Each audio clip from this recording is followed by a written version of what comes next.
आखिर इन दोनों ने ऐसा क्या गुनाह किया जिसकी वजह से इनकी शक्ल कुत्ते की शक्ल में तब्दील हो गई। जब इन दोनों बहुओं पर अल्लाह का अजाब नाजिल हुआ तो पूरा गांव दहशत में आ गया। आखिर इन्होंने ऐसा क्या किया जिसकी वजह से इनकी कब्र पर सांप और बिच्छू रेंग रहे थे। चलिए जानते हैं इन दोनों बहुओं की कहानी और अजाब की वजह क्या थी। रहमतपुर एक छोटा सा मुस्लिम गांव था जहां कच्ची मिट्टी के घर, टीन और खपरेल की छतें, तंग गलियां और हर सुबह मस्जिद से उठती अजान की आवाज लोगों की जिंदगी का हिस्सा थी।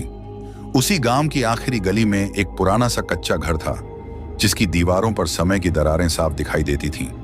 उसी घर में रहती थी 70 साल की बुजुर्ग औरत। लोग उसे अम्मी जान कहते थे। दुबली पतली देह, झुकी हुई कमर, झुर्रियों भरा चेहरा और आंखों में अजीब सी नमी। उसका शौहर बरसों पहले इंतकाल कर चुका था। तब से उसने अपने दोनों बेटों को अकेले ही पाला। खेतों में मजदूरी की, दूसरों के घरों में काम किया ताकि बेटे पढ़ लिख कर अपने घर बसा सकें। और जब दोनों बेटों की शादी हुई तो अम्मी जान ने सजदे में गिरकर अल्लाह का शुक्र अदा किया कि अब उसका बुढ़ापा सुकून से कटेगा। लेकिन उसे क्या पता था कि जिस घर को उसने अपने खून पसीने से खड़ा किया वही घर उसके लिए कैद खाना बन जाएगा। दोनों बहुएं बाहर से देखने में बड़ी शरीफ लगती थीं। सिर पर दुपट्टा, जुबान में मिठास।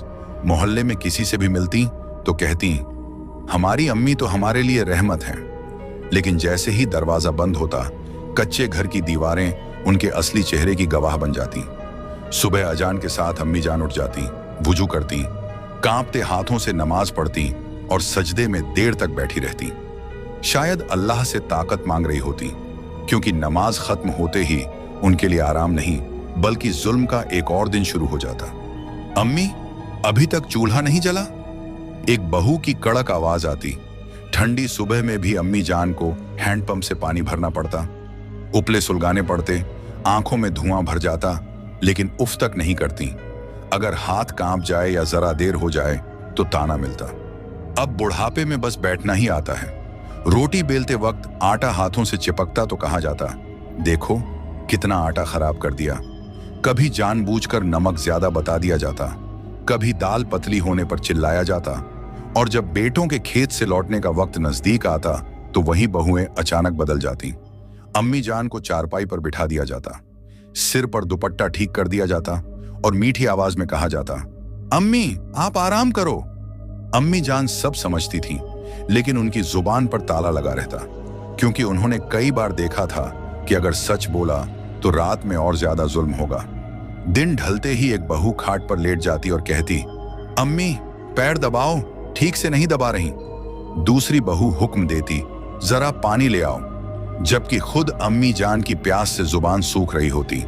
दवाई मांगती तो कहा जाता, हर रोज का नाटक है। कई बार उन्हें जली हुई रोटी दी जाती, कभी बची हुई ठंडी दाल, और अगर उन्होंने चुपचाप खा लिया तो भी ताना, अगर छोड़ दिया तो भी ताना। रात को मिट्टी के फर्श पर उनकी खांसी गूंजती रहती, लेकिन किसी को रहम नहीं आता। गांव में लोग बस इतना देखते कि बहुएं बाहर कितनी नेक हैं। कोई नहीं जानता था कि उसी कच्चे घर की दीवारों के अंदर एक बूढ़ी औरत हर रोज टूट रही है। एक रात जब लालटेन की हल्की रोशनी में अम्मी जान ने अपने कांपते हाथों से कुरान खोला तो उनकी आंखों से आंसू टपक कर मिट्टी में समा गए। उन्होंने कोई बद्दुआ नहीं मांगी, बस इतना कहा, या अल्लाह, अगर मुझसे कोई गलती हुई है तो मुझे माफ कर दे, और अगर मुझ पर जुल्म हो रहा है तो तू ही मेरा गवाह है। उस रात गांव की हवा कुछ अजीब सी थी। कुत्ते बेवजह भौंक रहे थे, पेड़ों की पत्तियां बिना हवा के हिल रही थीं, जैसे रहमतपुर की मिट्टी किसी आने वाले तूफान को महसूस कर रही हो। अम्मी जान को नहीं पता था कि ये कहानी सिर्फ एक बूढ़ी सास की नहीं रह गई है, बल्कि अब ये जुल्म, सब्र और अल्लाह के इंसाफ की कहानी बनने वाली है। ऐसी कहानी जिसे सुनकर लोगों की रूह कांप जाएगी और जिसकी पहली आह उसी कच्चे घर की दीवारों से टकराकर आसमान की तरफ उठ चुकी थी। रहमतपुर की वह सुबह बाकी दिनों जैसी ही शुरू हुई थी। अजान की आवाज मिट्टी की गलियों में फैल रही थी। मुर्गों की बांग और दूर खेतों से आती बैलों की घंटियों की आवाज मिलकर गांव को जगा रही थी। लेकिन उस कच्चे घर के भीतर अम्मी जान की आंखें पूरी रात नहीं लगी थीं। उनकी खांसी और सीने का भारीपन उन्हें बार बार उठने पर मजबूर कर रहा था।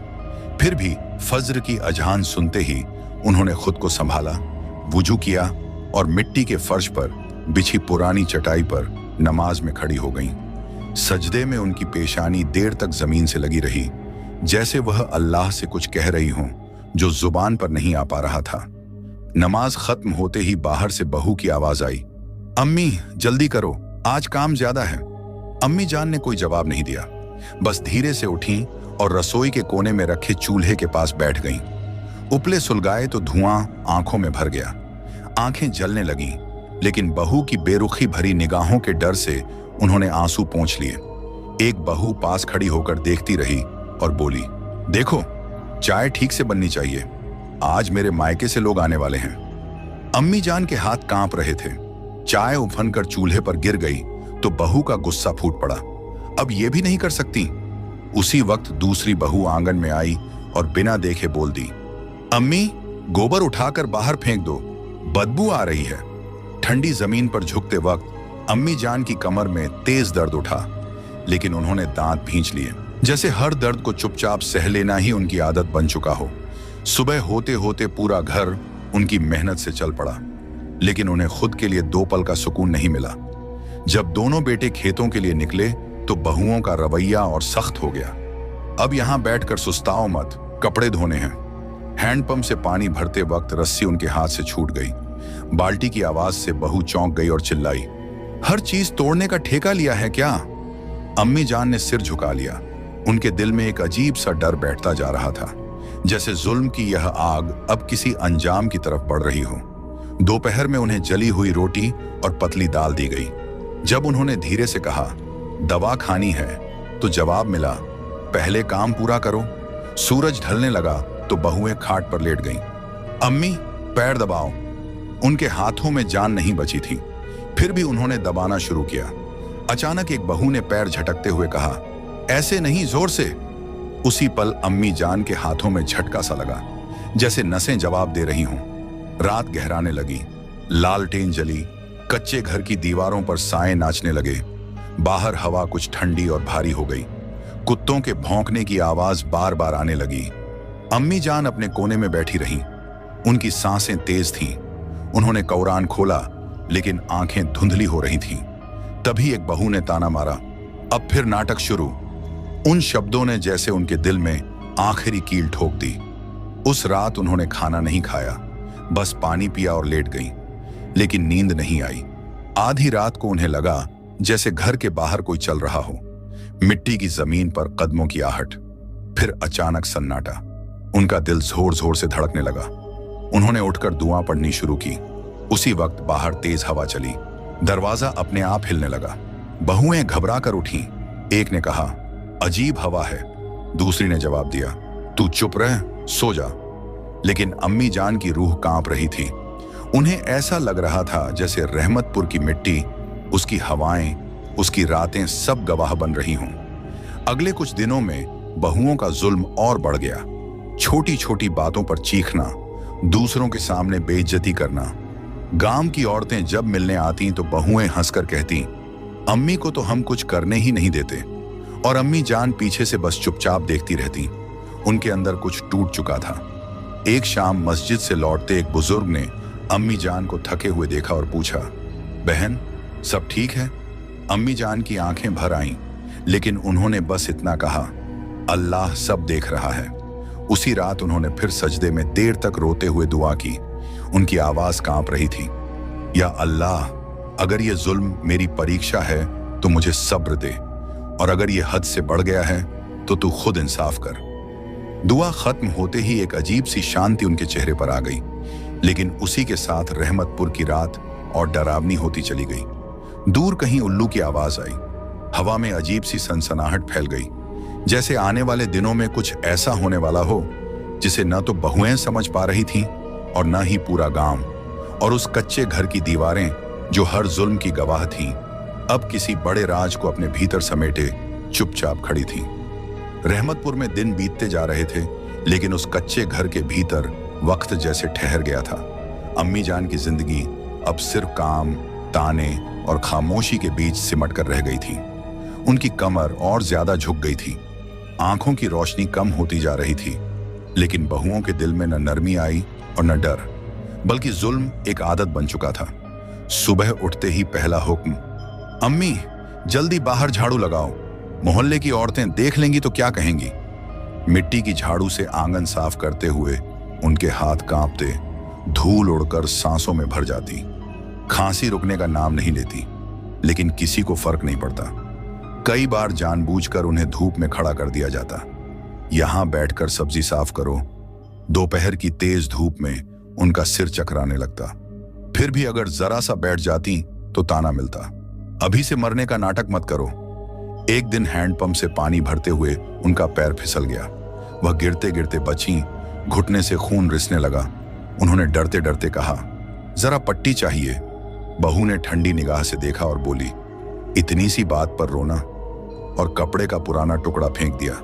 उसी रात बुखार चढ़ आया। शरीर तप रहा था, लेकिन उन्हें अलग कोने में सुला दिया गया, जैसे कोई बोझ हो। बहुएं आपस में फुसफुसाकर हंसती रहीं। देखो, अब बीमारी का बहाना शुरू हो गया। अम्मी जान चुपचाप छत की तरफ देखती रहीं, जहां से मिट्टी के छोटे छोटे कण झड़ते थे। उन्हें अपने शौहर की याद आई। अगर वो जिंदा होते तो शायद आज ये दिन न देखने पड़ते। अगले दिन गांव में किसी की मौत हो गई। ताजियत के लिए औरतें आईं। बहुएं फिर वहीं नकाब पहनकर बैठ गईं। अम्मी जान को सामने बिठाया गया। कोई औरत बोली, अम्मी आपकी बहुएं तो आपकी बहुत सेवा करती हैं। अम्मी जान की आंखें झुक गईं, होंठ कांपे, लेकिन कोई शब्द नहीं निकला। उस खामोशी में इतना दर्द था कि अगर कोई सुन लेता तो पत्थर भी पिघल जाता, मगर किसी ने नहीं सुना। उस शाम जब बेटे घर लौटे तो बहुओं ने उल्टा अम्मी जान की शिकायत कर दी। अम्मी आज पूरा दिन चिड़चिड़ी रहीं। बेटों ने भी बिना पूछे बस इतना कहा, अम्मी थोड़ा सब्र रखो। वो सब्र जो अम्मी जान बरसों से रखती आ रही थी। उस रात हवा फिर भारी थी। घर के बाहर नीम के पेड़ की टहनियां आपस में टकराकर अजीब आवाजें निकाल रही थीं। अम्मी जान को नींद नहीं आ रही थी। उन्हें लग रहा था जैसे कोई उन्हें देख रहा हो। उन्होंने धीरे से दुआ पढ़नी शुरू की। अचानक आंगन में किसी चीज के रेंगने की सी आवाज आई। वह चौंक गईं, लेकिन जब देखा तो कुछ नहीं था, सिर्फ अंधेरा और सन्नाटा। बहुएं सो रही थीं, लेकिन उनके चेहरों पर अजीब बेचैनी थी, जैसे सपनों में भी उन्हें चैन न मिल रहा हो। अगले कुछ दिनों में रहमतपुर में बातें होने लगी। लोग कहने लगे, उस घर से अजीब सी हवा आती है। कुछ ने कहा, रात में रोने की आवाज सुनाई देती है, लेकिन बहुएं हंसकर टाल देती। जुल्म अपनी आखिरी हदों को छू रहा था। एक दिन अम्मी जान से गलती से हांडी गिर गई। मिट्टी का बर्तन टूट गया, दाल जमीन पर फैल गई। बहुओं का गुस्सा फूट पड़ा, गालियां दी गईं, अपमान किया गया। उस दिन अम्मी जान देर तक चुपचाप बैठी रहीं। उनकी आंखों से आंसू नहीं गिरे, जैसे आंसू भी थक गए हों। रात को उन्होंने वुजू किया, नमाज पढ़ी और सजदे में जाकर देर तक सिर रखे रहीं। इस बार उनकी आवाज बहुत धीमी थी, लेकिन शब्द भारी थे। या अल्लाह, तू सब जानता है, अब मेरे पास सहने की ताकत नहीं बची। उस दुआ के बाद रहमतपुर की हवा में एक अजीब सा बोझ उतर आया, जैसे कुदरत ने कोई फैसला कर लिया हो। अगले दिन से बहुओं के घर में छोटी छोटी अजीब बातें होने लगीं। कभी दरवाजा अपने आप हिलने लगता, कभी रात में खटखट की आवाज आती, कभी सपनों में डरावने मंजर दिखते, लेकिन वो इसे वहम समझकर नजरअंदाज करती रहीं। उन्हें क्या पता था कि यह सिर्फ शुरुआत है, असली अंजाम अभी बाकी है। और उस कच्चे घर की मिट्टी, जिसने बरसों तक अम्मी जान के आंसू सोखे थे, अब इंसाफ की गवाही देने वाली थी। रहमतपुर की फिजा अब पहले जैसी नहीं रही थी। वही गलियां, वही कच्चे घर थे, लेकिन हवा में अजीब सी बेचैनी घुल गई थी, जैसे मिट्टी भी किसी आने वाले इंसाफ को महसूस कर रही हो। अम्मी जान अब बहुत कमजोर हो चुकी थी। उनका जिस्म सूख कर कांटे जैसा हो गया था। आंखों के नीचे गहरे साए पड़ गए थे। फिर भी हर सुबह फज्र की अजहान पर उठना नहीं छोड़ा। लोगों को लगता था कि शायद वही सजदा उन्हें जिंदा रखे हुए है, लेकिन बहुओं के दिल में जरा भी नरमी नहीं आई, बल्कि अब उनके ताने और ज्यादा जहरीले हो गए थे। देखो, अब तो चल भी ठीक से नहीं पाती, पता नहीं कब तक सिर पर बोझ बनी रहेंगी। ऐसी बातें वे आपस में भी करने लगी थी। एक दिन दोपहर को जब धूप बहुत तेज थी, बहुओं ने अम्मी जान को आंगन में बैठाकर मक्का साफ करने को कहा। धूप सीधे सिर पर पड़ रही थी, पसीना आंखों में भर आया, सिर चकराने लगा। उन्होंने धीरे से कहा, बहू थोड़ा साया हो जाए। जवाब में हंसी आई। अब इतना भी सहा नहीं जाता? उसी वक्त अम्मी जान बेहोश होकर जमीन पर गिर पड़ी। कुछ पल के लिए बहुएं घबरा गईं, लेकिन फिर गुस्से में बोली, नाटक कर रही हैं। शाम तक जब उनकी हालत नहीं सुधरी तो गांव की एक बूढ़ी औरत को बुलाया गया। उसने नब्ज देखकर बस इतना कहा, इन पर बहुत जुल्म हुआ है। यह सुनते ही बहुएं तिलमिला गईं। तुम्हें क्या पता घर की बातों का? उस रात अम्मी जान को तेज बुखार था। वे बड़बड़ा रही थीं, कभी अपने शौहर का नाम लेती, कभी अल्लाह को पुकारती। और उसी रात बहुओं में से एक ने अजीब सपना देखा। उसने देखा कि वही कच्चा घर अंधेरे में डूबा है और दीवारों से जैसे कुछ सरक रहा है। उसने चीख मारकर आंखें खोली। दिल जोर जोर से धड़क रहा था। दूसरी बहू ने पूछा, क्या हुआ? वह कुछ कह नहीं पाई, बस पसीने में भीगी बैठी रही। अगले दिन से दोनों बहुओं की तबीयत बिगड़ने लगी। पहले सिर दर्द, फिर घबराहट, बिना वजह गुस्सा आना, रात को नींद उड़ जाना। डॉक्टर को दिखाया गया तो उसने कहा, कमजोरी है, लेकिन दवाइयों से कोई फायदा नहीं हुआ। अम्मी जान ये सब देख रही थी। उनके चेहरे पर कोई संतोष नहीं था, बल्कि एक अजीब सी उदासी थी, जैसे वे जानती हों कि जो हो रहा है वह उनके चाहने से नहीं, किसी और के हुक्म से हो रहा है।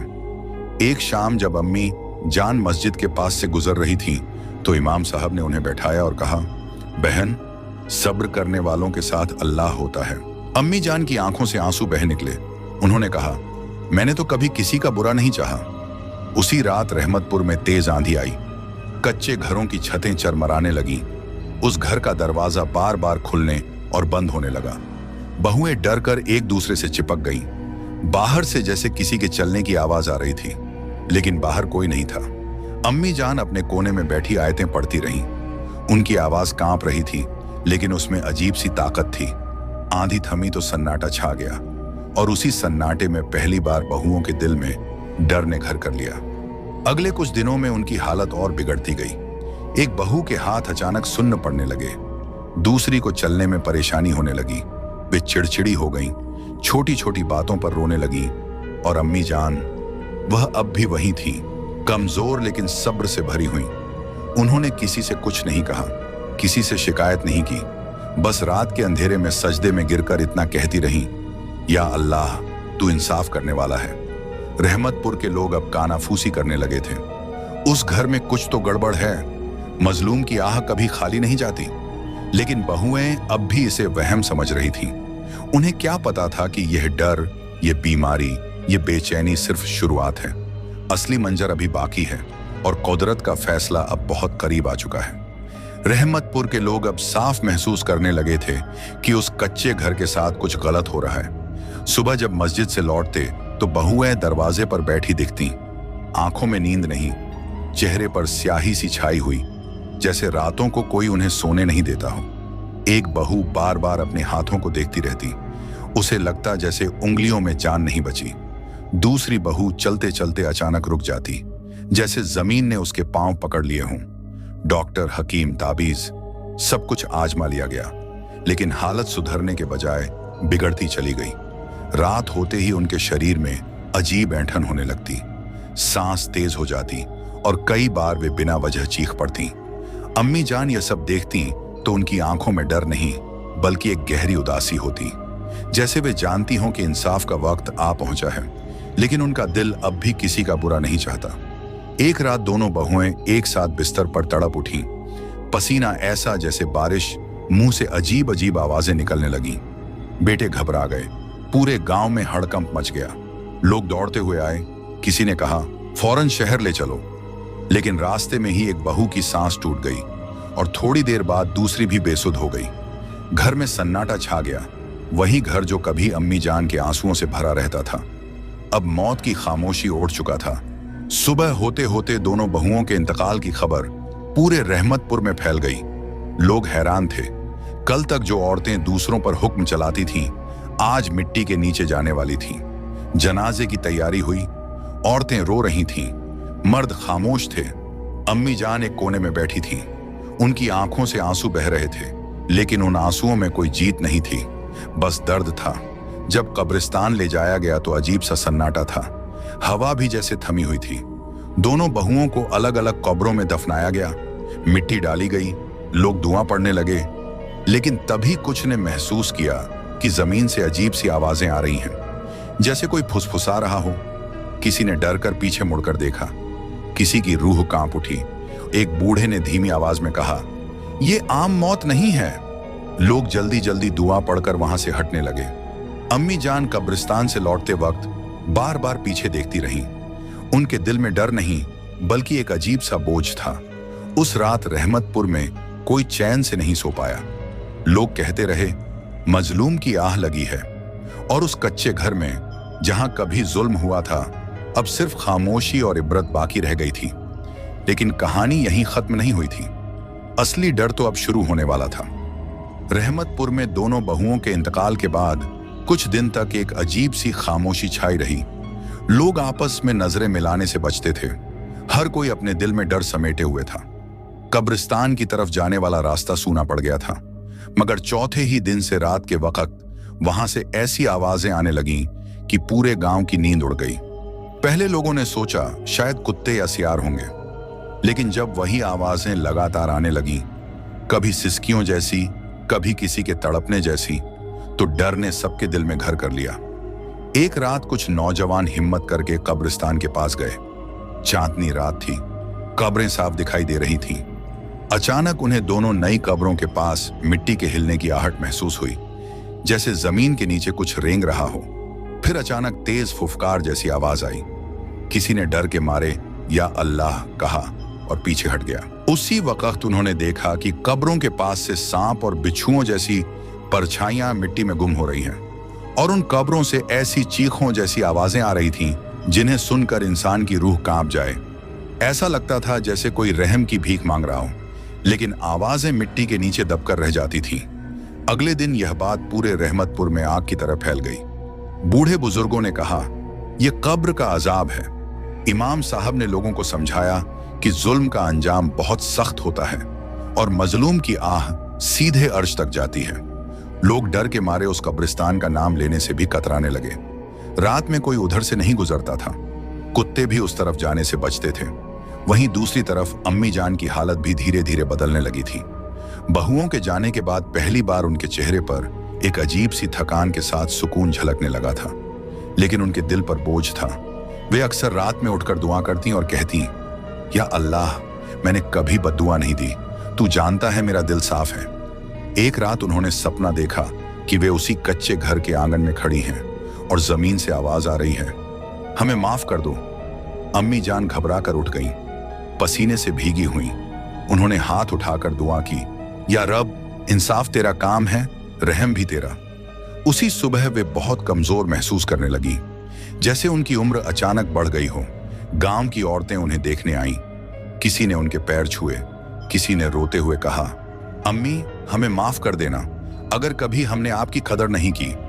अम्मी जान बस इतना बोली, जो बीत गया उसे अल्लाह पर छोड़ दो।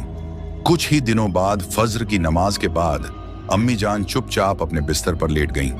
उनके चेहरे पर अजीब सी रोशनी थी, होंठों पर हल्की मुस्कान और आंखें बंद। जब लोगों ने पास जाकर देखा तो उनकी सांस थम चुकी थी। रहमतपुर में फिर एक जनाजा उठा, लेकिन इस बार माहौल अलग था। लोगों की आंखों में डर नहीं, बल्कि इज्जत और अफसोस था। सब कहते थे ये सब्र की मिसाल थी। जब उन्हें दफनाया गया तो कब्रिस्तान में अजीब बात हुई। हवा ठंडी और सुकून देने वाली हो गई। कोई डरावनी आवाज नहीं, कोई फुसफुसाहट नहीं, जैसे जमीन ने एक नेक रूह को अपनाकर चैन की सांस ली हो। उसी दिन से उन बहुओं की कब्रों से आने वाली आवाजें भी धीरे धीरे कम होने लगी। लेकिन रहमतपुर के लोग कभी नहीं भूले कि उन्होंने क्या देखा और सुना था। ये कहानी गांव की गलियों, मस्जिद के साइयों और हर माँ के दिल में एक इबरत बनकर रह गई। लोग अपने घरों में बहुओं को सास की इज्जत करना सिखाने लगे, और जब भी कोई जुल्म करता तो बुजुर्ग कहते, याद रखो, मजलूम की आह बहुत खतरनाक होती है। रहमतपुर की मिट्टी आज भी उस कहानी की गवाह है, जहां एक बूढ़ी नमाजी सास का सब्र अल्लाह के इंसाफ की वजह बना और जुल्म करने वालों का अंजाम ऐसा हुआ कि सुनने वालों की रूह तक कांप गई। अम्मी जान के इंतकाल के बाद रहमतपुर का वह कच्चा घर जैसे अपनी सांसें गिनने लगा था। दीवारें वहीं थीं, छत वहीं, लेकिन घर के भीतर की हवा बदल चुकी थी। अब वहां न ताने थे न हुक्म, बस एक अजीब सी खामोशी थी जो बोलती बहुत कुछ थी। बेटे कुछ दिनों तक उस घर में रहे, लेकिन रात होते ही उन्हें बेचैनी घेर लेती। ऐसा लगता जैसे कोई अदृश्य निगाहें उन्हें देख रही हों।